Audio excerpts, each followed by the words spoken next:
Bonjour à toutes, bonjour à tous, bienvenue sur Mosaïque, la chaîne du sens de l'actualité. On a le plaisir de retrouver aujourd'hui Georges Bensoussan. Bonjour Georges Bensoussan. Bonjour Antoine Mercier.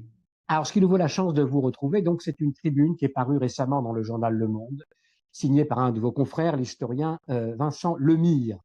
Cette tribune est intitulée Depuis le 7 octobre, c'est toute l'histoire du conflit israélo-palestinien qui se rejoue en accéléré. La tonalité générale de cette chronique se veut assez neutre, assez objective. Et c'est souvent là où le bas blesse, on va dire, dans cette neutralité dont on parlait récemment avec Michel Gad-Volkovitch. C'est pourquoi elle nécessite sans doute un décryptage qu'on va faire avec vous. En fait, dans cet article, les camps sont mis face à face, sont en quelque sorte renvoyés dos à dos. Exemple, dans le premier paragraphe, on peut lire les deux sociétés sont traumatisées. Il y a des morts des deux côtés. L'historien donne des chiffres 1200 Israéliens face à 23 000 morts côté palestinien. Voilà ce qui est dit donc au départ, posé comme un fait. Et qu'est-ce qu'on peut dire d'abord de ce parallélisme sur lequel s'appuie tout le développement qui suit Georges Bensoussan? Oui, c'est un article qui est très intéressant parce que c'est un article qui est très équilibré, qui se veut très équilibré, ou qui se veut très distancié par rapport aux passions que suscite le conflit. Mais d'emblée, on sent que cet équilibre cache un parti pris. C'est tout à fait le droit de l'historien en question d'adopter un parti pris, mais autant le dire ouvertement. Et là, c'est très en filigrane que c'est dit, c'est de façon très subliminale. Je vais prendre un exemple simple. Vincent Lemire parle d'un risque existentiel des deux côtés. Et en fait, il laisse entendre, quand on le lit bien, que le risque existentiel, c'est celui de la nation palestinienne. En réalité, dès lors que la nation palestinienne, depuis l'origine, c'est-à-dire depuis l'origine du conflit, dès la fin du 19e siècle, si tant est qu'on puisse parler de nation palestinienne à ce moment-là, mais prenons l'origine du conflit dans les années 1920. La cause palestinienne à cette époque-là est d'emblée vécue comme une cause arabe. Ce que je veux dire par là, c'est que si la cause palestinienne est perdue au sein de la cause arabe, de l'indépendance arabe ne sera pas remise en question.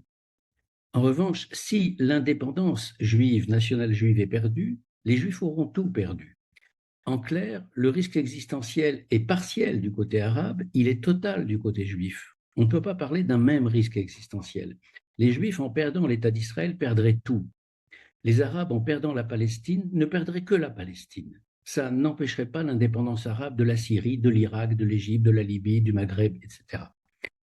Et le deuxième point également, on pourrait mettre en avant, c'est l'idée d'un cessez-le-feu. Évidemment, qui serait contre un cessez-le-feu? Qui serait partisan d'une guerre à outrance? Personne, à moins d'être un va-t-en-guerre totalement décérébré. Mais est-ce qu'on peut envisager un cessez-le-feu avec l'Allemagne nazie en 1944? Pourquoi est-ce que je parle de l'Allemagne nazie? Moi qui n'aime pas la réduction ad Hitlerum.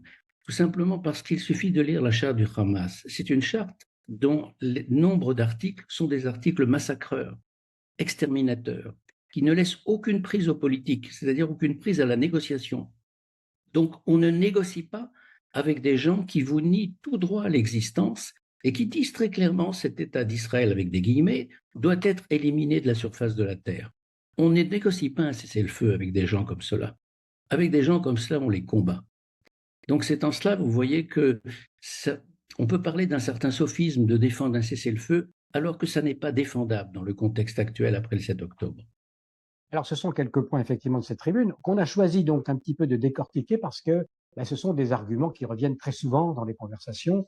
Et je retiens de ce que vous venez de dire, peut-être qu'on peut spécifier ou donner d'autres éléments sur le fait que la neutralité, l'attitude supposée neutre, ne va pas tenir compte de la spécificité d'Israël et par définition va se trouver être un argument contre Israël. Alors, comment on peut comprendre qu'il n'y ait pas de parallélisme possible et comment le défendre rationnellement? Parce que finalement, on peut dire pourquoi est-ce que Israël serait traité différemment et pourquoi est-ce qu'il faudrait un a priori favorable, je dirais, pour trouver une position juste?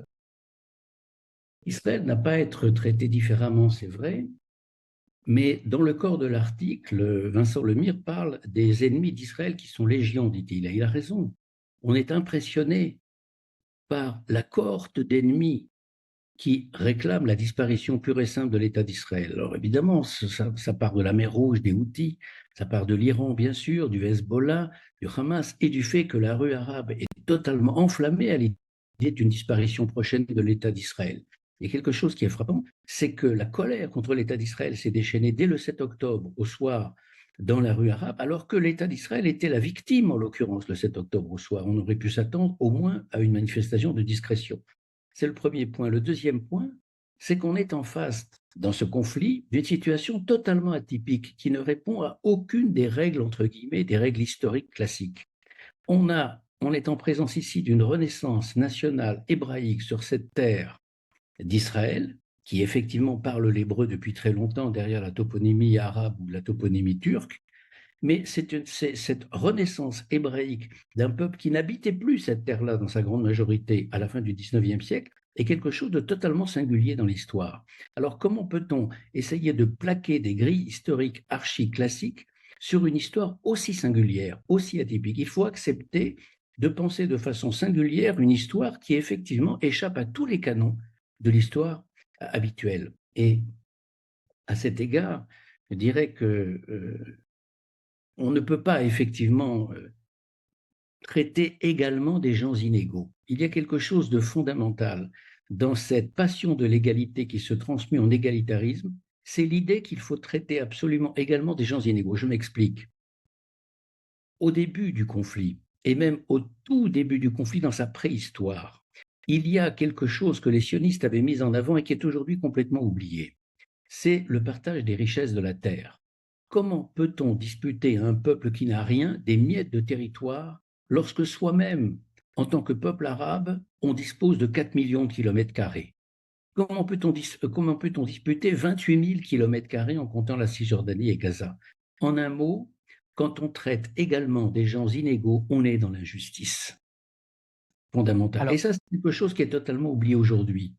Alors que c'est un argument que tout le camp progressiste avant 1948 avait mis en avant pour défendre l'idée d'un État juif sur une partie de la terre de Palestine. Car je rappelle que l'État d'Israël n'existe que sur une partie de la Palestine historique qui s'étend des deux côtés du Jourdain. Alors, sur cette histoire d'égalité, on va continuer à filer le texte de cet historien, donc Vincent Lemire. Pour lui, le véritable, il dit que donc c'est un combat à mort entre deux pays. Ça se terminera par la mort complètement de l'un ou de l'autre en faisant l'équivalence et en disant le véritable objectif de guerre du gouvernement israélien, c'est d'extirper les habitants de la bande de Gaza, donc effectivement de détruire les Palestiniens. Et alors, effectivement, sur ce point, il peut s'appuyer sur certaines affirmations de certains ministres aujourd'hui qui parlent de cela. Et ça peut aussi apparaître comme un argument fort en disant, effectivement, on voit bien que les Israéliens veulent rendre la terre de Gaza sans ces Gazaouis, prendre la terre de Gaza sans ces Gazaouis. Qu'est-ce qu'on peut répondre Oui, à ce genre oui, d'argument? effectivement, j'ai bien lu le texte de Vincent Lemire. Il parle, je le cite, d'une dévastation volontaire, systématique et délibérée. Il parle également de bombardements aveugles. Il emploie même l'expression de guerre d'anéantissement, quand même très fort. Bon, alors, on est frappé d'une chose. Une guerre d'anéantissement. Admettons que ce soit une guerre d'anéantissement depuis 3 mois. Et admettons que les chiffres du Hamas soient vérifiés, c'est-à-dire 23 000 morts, ce que reprend d'ailleurs Vincent Lemire sans les contester, alors que tout le monde sait qu'on a affaire ici à une véritable industrie du mensonge. En ce qui concerne les chiffres, j'en donne pour preuve le fait que vers le 20 décembre, Yahya Sinwar, de sa cachette, disait que 1000 soldats israéliens avaient été tués. Le 20 décembre, on était aux environs de 135 soldats de l'armée israélienne qui avaient été tués. Bon. C'est-à-dire qu'ici, on est en présence d'une fabrication du mensonge, alors qu'on est quand même obligé de reconnaître que de l'autre côté, on avait parlé de 1400 morts à la suite du 7 octobre, et les Israéliens ont revu le chiffre à la baisse pour l'amener à 1140 victimes du 7 octobre. On a rarement vu ça de l'autre côté, de revoir un chiffre de victimes à la baisse. Ici, on est dans une extrapolation des chiffres que Vincent Lemire ne remet même pas en doute. Il donne ce chiffre de 23 000 comme s'il était vrai. Mais admettons qu'il soit avéré. Pour une guerre d'anéantissement, on peut dire que les Israéliens sont très mauvais. 23 000 morts seulement en 3 mois, alors qu'il y a 2 300 000 Gazaouis. Si ça, c'est une guerre d'anéantissement, c'est que les mots n'ont plus de sens. Une guerre d'anéantissement, c'est celle que mène l'Allemagne contre l'Union soviétique à partir du 22 juin 1941. Là, vous avez des chiffres effarants de pertes civiles et militaires, mais surtout de pertes civiles, qui fait que l'Union soviétique aura un bilan de près de 20 à 22 millions de morts en 1945. Ça, c'est une guerre d'anéantissement dans toute son horreur. Ici, on en est loin. Quand il parle de bombardements aveugles, non, précisément pourquoi? Parce que si cette guerre dure si longtemps, on est entré dans le 4e mois. C'est la guerre la plus longue de l'histoire d'Israël, y compris de la guerre d'indépendance. Parce que la guerre d'indépendance a été ponctuée de très nombreuses trêves. Et tant quand on cumule les phases de guerre active entre mai 48 et janvier 49, on est à moins de 3 mois. Ici, on est dans le 4e mois de guerre. Si on était dans une guerre d'anéantissement, évidemment, une semaine ou 2 semaines ou 3 semaines auraient suffi pour raser ce petit territoire minuscule qu'est la bande de Gaza. Si on est dans une guerre aussi longue, c'est précisément parce que c'est une guerre qui n'est pas aveugle. Ce sont des bombardements ciblés. Pourquoi? Parce que l'infrastructure de tunnels aboutit jusqu'au cœur des maisons les plus anodines. Et au cœur des maisons les plus anodines, les canapés, les éléments les plus élémentaires du mobilier sont piégés. Et c'est pour ça que les Israéliens avancent si lentement. Ils avancent lentement précisément parce qu'ils ne détruisent pas tout, contrairement à ce que peuvent laisser entendre paraître des images où effectivement, il y a des destructions importantes à Gaza City, mais en réalité, ces destructions d'abord ne représentent que moins de 18% du potentiel urbain de la ville, mais cela ne correspond pas du tout à ce qu'on appelle une guerre d'anéantissement. Bon. Il y a également, je termine là-dessus, il y a également dans ce texte l'expression basculement anthropologique à propos de ce qui s'est passé. Je pense que ni du côté juif israélien, ni du côté arabe palestinien, on peut parler de basculement anthropologique. Ou alors, ça veut dire que les termes, on est dans une inflation de vocabulaire qui va priver la réflexion demain de ce terme-là qu'il faut réserver à d'une véritable césure. Par exemple, la Shoah est un basculement anthropologique. Ici, on n'est pas dans ce cadre-là. Et pourquoi pas le 7 octobre? C'était la thèse que nous proposait Michel Gall-Volkovitch, de parler de Oui, rupture parce que anthropologique. je pense que c'est une inflation du terme. On est en présence de massacres de type génocidaire le 7 octobre. C'est indéniable qu'il y a une volonté de détruire absolument tout. On est dans une rhétorique génocidaire. Basculement anthropologique, non, on est dans la continuation d'un conflit avec des moyens extrêmes, c'est tout. Je ne vois pas très bien où est la césure anthropologique ici. Mais dans cette expression basculement anthropologique, Vincent Lemire ne parle pas de la même chose que Michel Gad-Volkovitch. Il cite l'expression de Yoav Galant, des animaux humains. C'est vrai que Yoav Galant a utilisé cette expression, mais il y a deux choses à dire là-dessus. Qu'on a traduit l'expression hébraïque Chayot Dam par animaux humains est une mauvaise traduction. Chayot Dam, ça veut dire des bêtes assoiffées de sang. Ce n'est pas des animaux humains, ce n'est pas la même chose. On a affaire à des sanguinaires. Mais d'autre part, est-ce qu'on peut s'appuyer sur l'expression d'un ministre tout à sa colère après le 7 octobre pour, à partir de là, parler d'une véritable vision raciale infériorisante, alors que, il suffit de se rappeler, le vocabulaire français utilisé en août-septembre 1914 vis-à-vis des Allemands, c'est un vocabulaire qui est totalement diabolisant, totalement animalisant également, c'est-à-dire que toutes les périodes de guerre extrême, comme ce 7 octobre ou comme août 14 entre la France et l'Allemagne, donnent lieu à une sorte de dérive verbale incontrôlée. Donc on ne peut pas, à partir de là, en déduire une césure anthropologique. Lorsque le ministre Yoav Galant parle de Chayot Dam, il signifie des animaux assoiffés de sang. Il est tout à sa colère. Il ne parle pas d'animaux humains, animaux assoiffés de sang. Dam, c'est le sang en hébreu. Ça signifie simplement qu'il se réfère à ce qui s'est passé le 7 octobre, où on voit, tout le monde l'a vu, la planète entière l'a vu, ce jeune Palestinien qui téléphone à ses parents à Gaza pour dire « j'ai tué 10 juifs ». Il a le sang de 10 juifs sur ses mains. Et il en est fier, il en est content, sa mère le bénit, son père le bénit, etc. Oui, on a affaire à des individus assoiffés de sang, des animaux assoiffés de sang, au sens où ils ont rompu ce qui fait la caractéristique numéro 1 de l'espèce humaine, c'est-à-dire effectivement l'interdit du meurtre. Alors, je reviens donc à cette tribune où nous explique qu'il y a deux camps face à face qui sont en train de se faire la guerre et qui veulent l'extermination l'un de l'autre, en gros. Alors, pour Israël, il dit que le risque est moins immédiat mais non moins menaçant, car, dit-il, Israël perd chaque jour du crédit auprès de l'opinion internationale. Or, Israël a été créé avec l'accord des Nations Unies, et c'est, selon lui, donc selon Vincent Lemire, l'un des rares États à ne pouvoir se payer le luxe de perdre toute légitimité internationale. Là aussi, il y a une espèce d'Israël un peu en sursis international qui Oui. dépendrait de Il comment dépendrait comprendre du ce bon postulat. vouloir des nations. En fait, l'État d'Israël est né à la suite d'une décision de l'ONU, mais l'État d'Israël, c'est-à-dire le Yishuv de Palestine, Eretz Israël, en 1947, il existe par lui-même. Il n'a pas besoin des Nations Unies pour exister.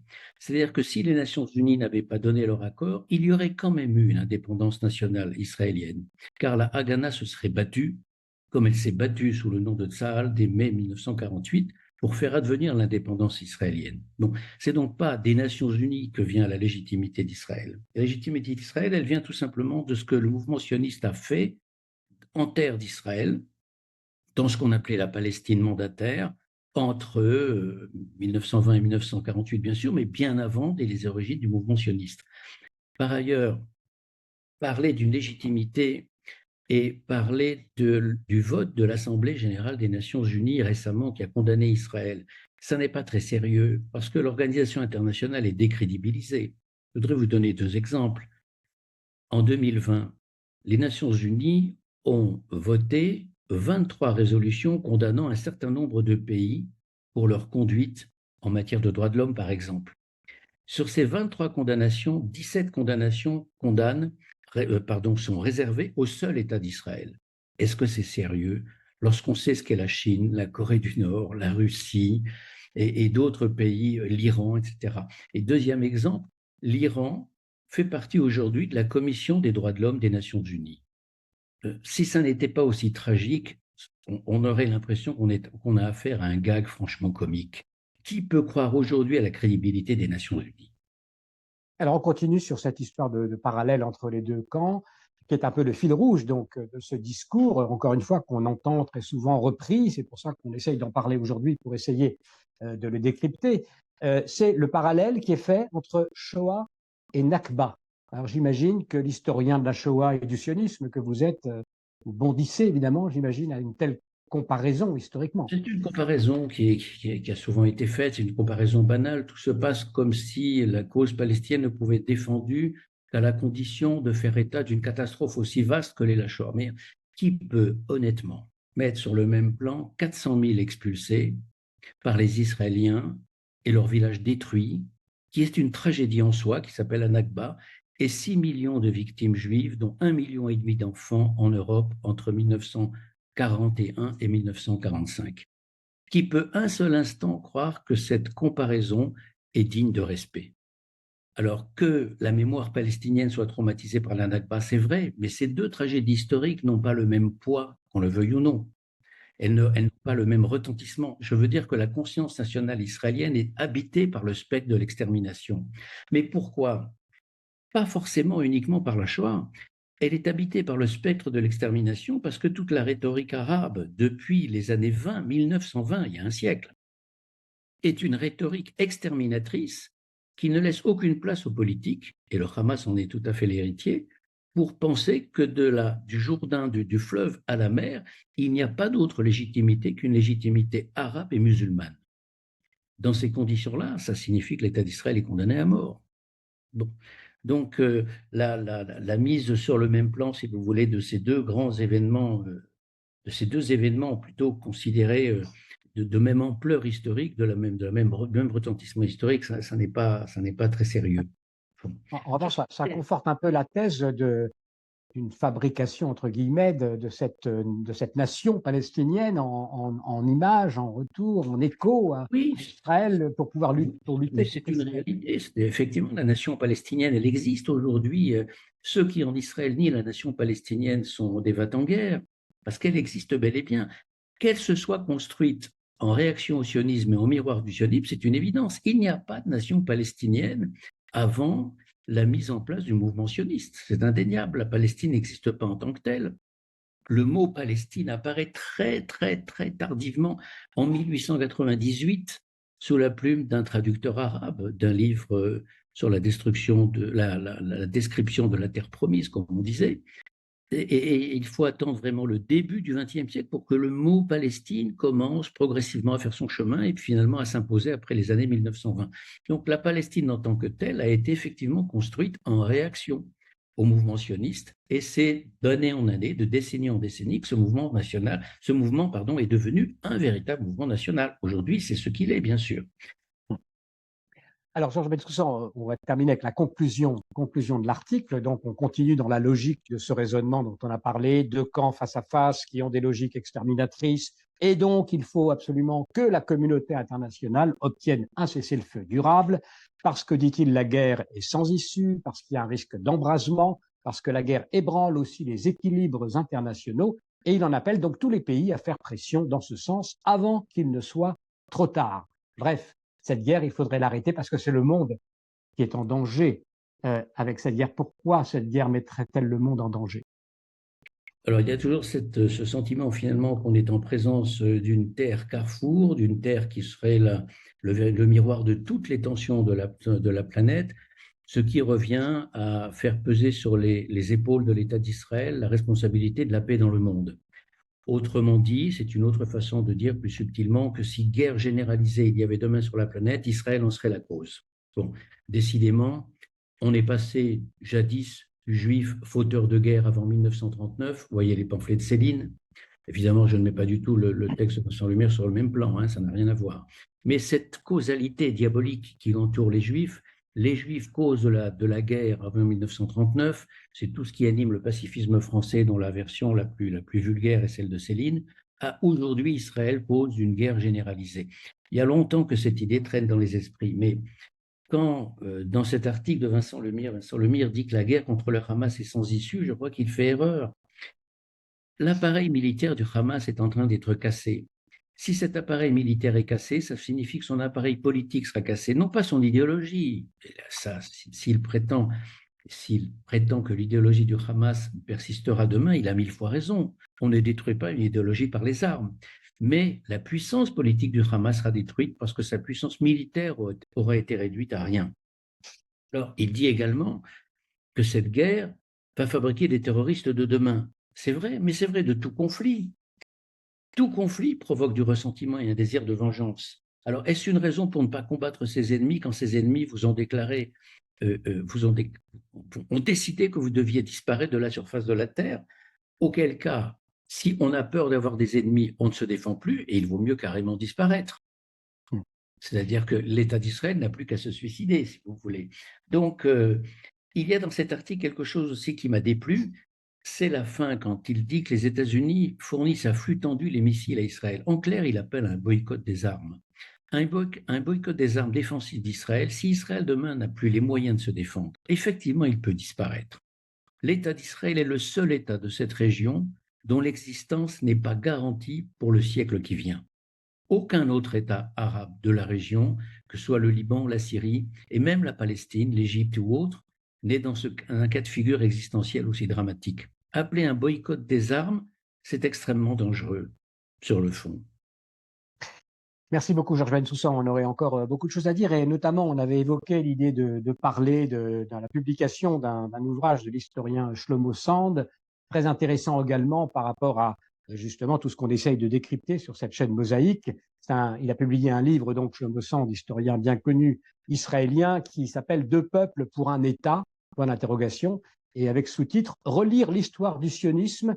Pour résumer, disons qu'il affirme que les premiers sionistes arrivaient dans ce pays pour y résider, avec l'idée d'y résider en compagnie de gens qui étaient déjà habitants sur place, pas pour les remplacer. En gros, qu'ils étaient en faveur d'un État binational. Voilà, il remet en avant cette solution d'État binational. Je crois qu'on aura l'occasion d'en parler. Peut-être un tout petit mot, peut-être. Oui. On refera une émission là-dessus spécialement, parce qu'il y a beaucoup de choses à dire. Oui, il y a énormément de choses à dire sur cette histoire d'État binational. Non, il confond deux choses, Shlomo Sand, mais comme souvent d'ailleurs dans sa méthode historique, est un peu biaisée. Je ne sais pas où il a appris la méthode historique, mais ça mérite quand même le détour. Non, il y a deux choses, à savoir que l'État binational n'a été défendu dans toute cette histoire du sionisme avant 1948 que par une poignée d'intellectuels, souvent d'ailleurs juifs allemands, qui n'étaient absolument pas représentatifs. l'énorme majorité de mouvements sionistes, de droite ou de gauche, peu importe, n'a jamais voulu d'État binational. Ça n'a absolument rien à voir. Mais il y a quelque chose d'ailleurs de très intéressant dans les thèses de Shlomo Sand, qui rejoint un peu l'article ici de Vincent Lemire, c'est la cécité totale au judaïsme d'Orient, à ce qu'on appelle le monde mizrahi en Israël.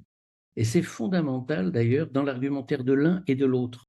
C'est fondamental dans une sorte de biais cognitif, si vous voulez, qui mériterait bien sûr. C'est-à-dire, vous pouvez juste préciser en quoi... C'est-à-dire qu'il y a une tâche aveugle chez Vincent Lemire en matière du judaïsme d'Orient. Par exemple, il parle des pogroms d'Europe centrale, mais il oublie que la moitié de la population d'Israël est composée de juifs d'Orient, Mizrahim d'origine, et qui ont la mémoire, eux, des pogroms de Fès en 1912, de Constantine en 1934, de Bagdad en 1941, de Tripoli en 1945, d'Aden en 1946, c'est-à-dire un judaïsme d'Orient qui est profondément traumatisé par le monde arabe et qui veut s'en séparer sur le fond. À faire d'Israël uniquement l'émanation de l'Europe, on ne comprend pas la résilience et la détermination des Israéliens dans cette guerre. Merci beaucoup, Georges Bensoussan. On relouvrira donc cette page un peu plus tard avec vous. Merci en tout cas beaucoup pour vos éclaircissements très précieux. Comme à chaque fois, merci à Daniel Kakoun et merci à tous pour votre attention. Vous pouvez évidemment faire circuler cette vidéo si elle vous a plu et on vous remercie beaucoup pour votre soutien puisque vous êtes toujours de plus en plus nombreux à nous suivre sur Mosaïque. Merci à tous. Merci beaucoup d'avoir écouté cette vidéo et pour suivre nos prochaines interviews, eh bien, vous pouvez vous abonner à Mosaïque. C'est très simple, il suffit de cliquer sur le bouton ci-dessous.